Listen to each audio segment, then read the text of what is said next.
They thought they were hitting a helpless cargo ship, but this time it was a US Navy destroyer, and the Houthis made a serious mistake. In early April 2025, after another wave of Houthi drone strikes in the Red Sea, the US Navy was no longer playing defense. In the middle of the Red Sea, a swarm of incoming drones lit up the radar screens like fireworks on the 4th of July. The Houthi rebels had struck again, part of a string of attacks that's been growing bolder by the week. But on this particular day, they picked the wrong target. The destroyer they locked onto wasn't just any ship. It was equipped with the kind of tech that doesn't just defend, it fights back. Within seconds, alarms blared, defensive systems kicked in, and the Houthi assault got turned into scrap metal before it even reached striking distance. And that was just the beginning. Because what came next? It was the kind of response that made the whole region take a step back.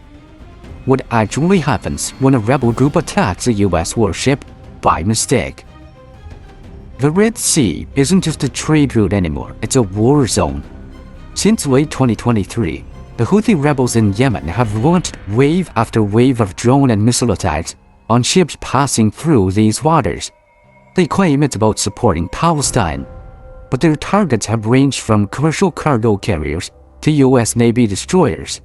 In their minds, anyone linked to the West is fair game, but their tactics? Sloppy, unpredictable, and increasingly dangerous. And the US Navy has been right there in the middle of it. Let's talk numbers. Over 40 confirmed attacks on Red Sea vessels in just a few months. Dozens of one-way attack drones, anti-ship cruise missiles, and even ballistic missiles, yes, actual ballistic missiles, have been launched towards maritime targets. Many of them were intercepted mid-air. Others struck civilian ships.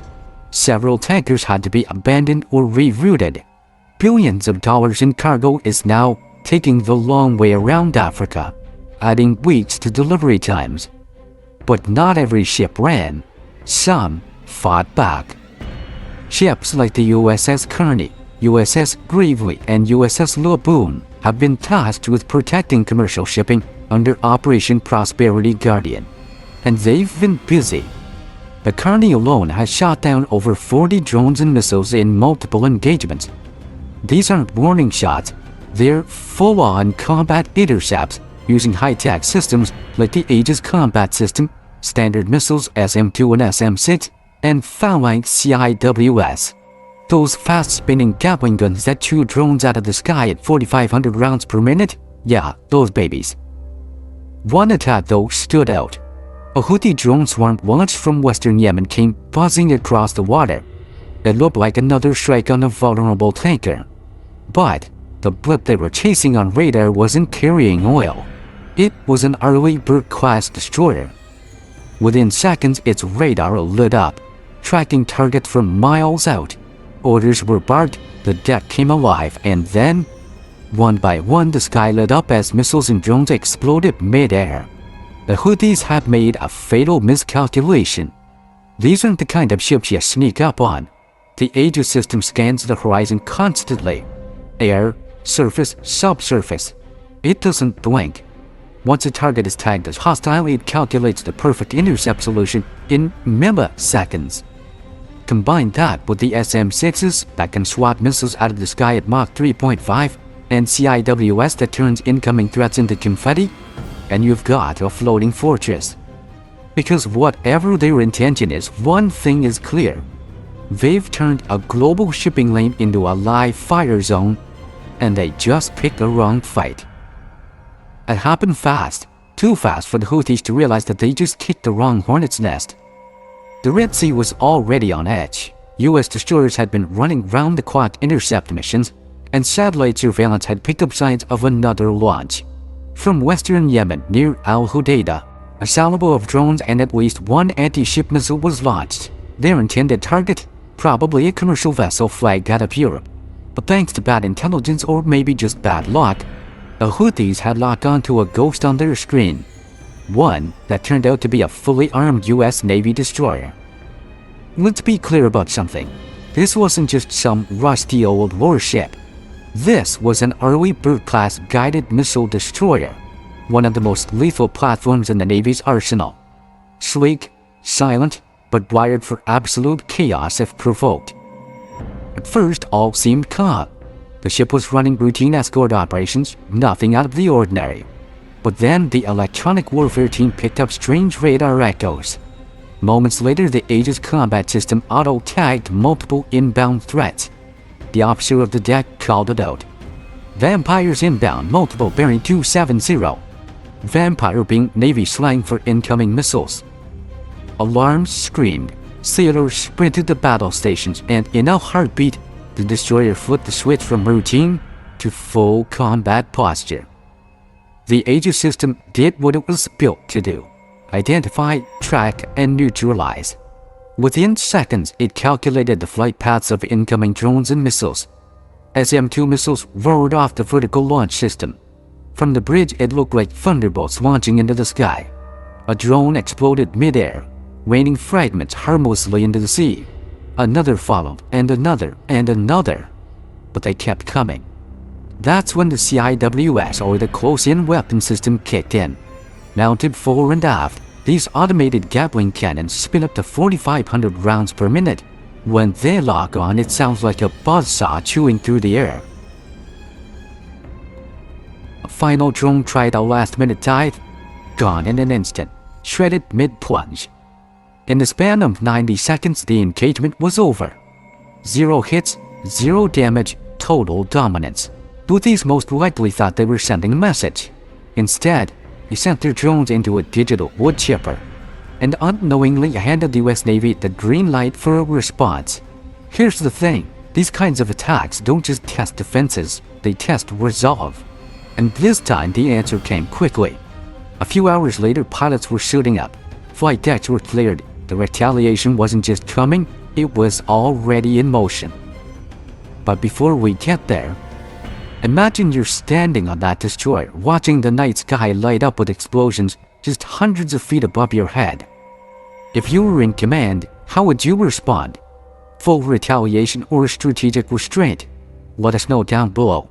No wrong answers, just your take.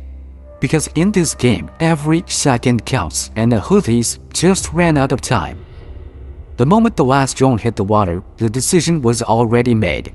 The Houthis had crossed the line again. But this time they hadn't just disrupted global shipping. They hadn't just endangered civilian crews. No, this time they had gone head-to-head with a US Navy warship and lost. And when you take a swing at the US Navy and miss, you don't just get a warning, you get warplanes. Back at CENTCOM, retaliation orders were already in motion. Target packages were prepared, coordinates locked, and pilots briefed. Within hours, jets lifted off from a nearby carrier strike group stationed in the Arabian Sea. They weren't headed for a patrol. This was a precision response. The operation focused on a Houthi-controlled launch site near the port city of Hodeidah, a well-known staging area for drone and missile attacks. Using FA-18 Super Hornets, EA-18G Growlers, and unmanned MQ-9 drones for ISR, intelligence, surveillance, and reconnaissance, the US coordinated a multi-phase strike package with one clear goal: cripple their ability to launch again. Phase 1. Electronic warfare. Growlers moved in first, jamming enemy radar and communication systems. Silence is deadly when you depend on early warnings. Phase 2. Suppression of air defenses. Precision-guided munitions, likely AGM-88 HARM missiles, knocked out known radar arrays and SAM surface-to-air missile systems. That cleared the path for the next wave. Phase 3. The hammer drop. FA-18 swept in low and fast, releasing a mix of GBU-38 JDAMs and laser-guided bombs on hardened launch facilities, drone storage warehouses, and command bunkers. A secondary strike target, a radar tower believed to coordinate Houthi missile launches across the western coast. The night sky over Yemen lit up, bright enough to be seen from fishing boats miles offshore. Meanwhile, overhead, Reaper drones captured it all in real time, streaming data straight back to commanders monitoring the strait from command centers aboard ships and on land.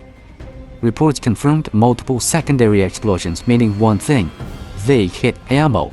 The Houthis tried to hide their toys. but the intel was solid, and the US made sure there wouldn't be a next launch, at least not from those coordinates. Even more impressive, not a single aircraft was touched. The whole strike group was in and out before sunrise. Satellite images released 24 hours later showed scorched buildings, collapsed bunkers, and one very clear message to any hostile actors watching: you don't get a free shot at the US Navy. This wasn't the first US retaliation strike in Yemen either, and it won't be the last, but the timing, precision, and speed of this one sent a signal beyond Yemen's borders. From Tehran to Moscow to Beijing, everyone took notes. And let's be honest here, the US Navy doesn't like playing defense forever. At some point, the strategy shifts from intercept to eliminate. And if the Houthis thought they were untouchable behind Yemen's coastlines, after that night, they probably are sleeping a little lighter. By sunrise, the smoke was still rising over Hodeidah. But for the Houthis, the real damage wasn't just physical, it was psychological. Their launch sites were gone, their radar blind, their message muted. What was meant to be a strike against Western influence turned into a brutal reminder. The US Navy isn't just patrolling the Red Sea, it owns it. Are these precise retaliations enough to stop future attacks, or is something stronger needed? Let us know in the comments. Is the US doing enough, or is it time to go on offense full scale? Because here's the uncomfortable truth. The Red Sea is now a test bed, not just for missiles and drones, but for political will, regional influence, and military dominance. And the Houthis aren't the only ones watching how America reacts. China is watching, Iran is watching, Russia is watching. They're all learning what happens when someone pushes the line. For now, the message is clear. You target a US warship, you better pray it misses. Because if it doesn't, what comes next is something you can't shoot down. This was never just about a drone or a missile, or even a single ship. It was about what happens when someone underestimates the US Navy. The Houthis fired, missed, and in return, lost an entire chapter of their launch capabilities. That's not a retaliation, that's a message carved into concrete. From the moment their systems locked onto the wrong radar signature, the countdown to impact wasn't theirs, it was America's. In under 90 seconds, they saw how one destroyer can wipe an entire attack out of the sky.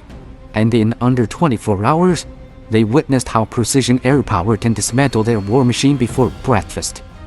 This isn't over. It never really is. The Red Sea will stay volatile, the drones will come again, but now the rules have changed. Every future launch comes with a heavy price tag. Every radar ping risks being tracked back to a bunker that no longer exists the next morning. And for the US Navy, one thing is certain. Next time, they won't wait to be targeted. So what's the real lesson here? You can bluff, you can posture, but if you try to hit the wrong ship, a ship built for war, with eyes on every horizon and weapons that don't miss, then you better be ready for what follows. Because what follows is not a warning, it's fire.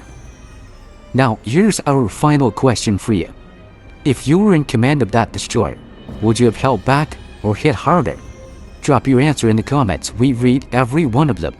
And if you found this story intense, eye-opening, or just plain wild, smash that like button, hit subscribe, and tap the bell so you don't miss what comes next. Thanks for watching. Stay sharp, stay safe, see you in the next one.